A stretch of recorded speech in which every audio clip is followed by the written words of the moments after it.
Jesus taught that his followers have an uncanny ability to identify his voice. Even in the Lord's Prayer, Jesus taught us to pray, "Lead us not into temptation." In other words, he presumed that we already knew that God was in fact leading us. It is our responsibility to identify the voice of God in our hearts and then follow his direction. If we don't train ourselves by practice to listen to his voice, then we wander off into danger.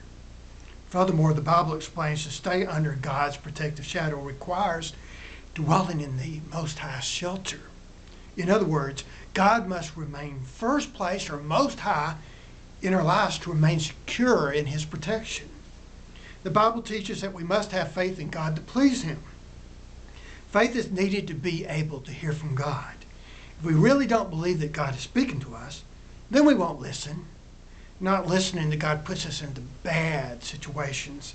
If this describes you, don't blame God for it, since he didn't in fact lead you there. It was you that was not listening to him.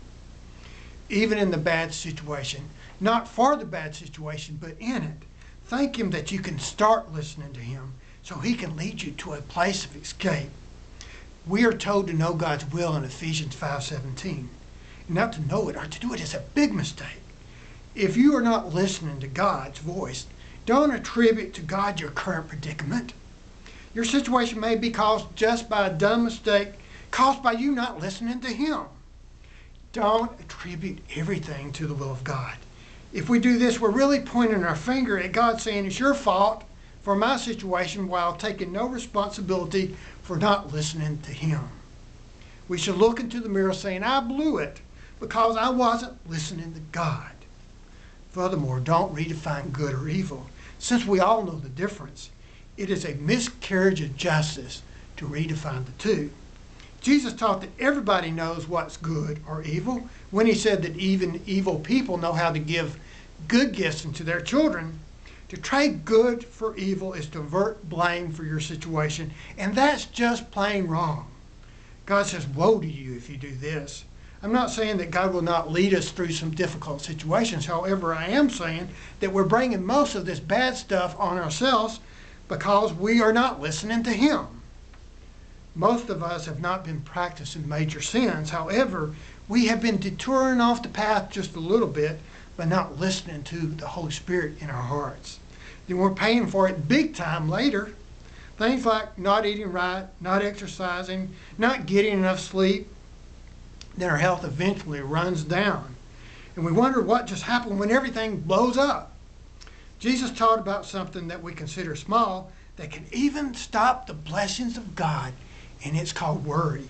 He taught us that worries actually accumulate and they can strangle the blessings of God. I know that God can work out every situation for our good, even those that we've gotten ourselves into.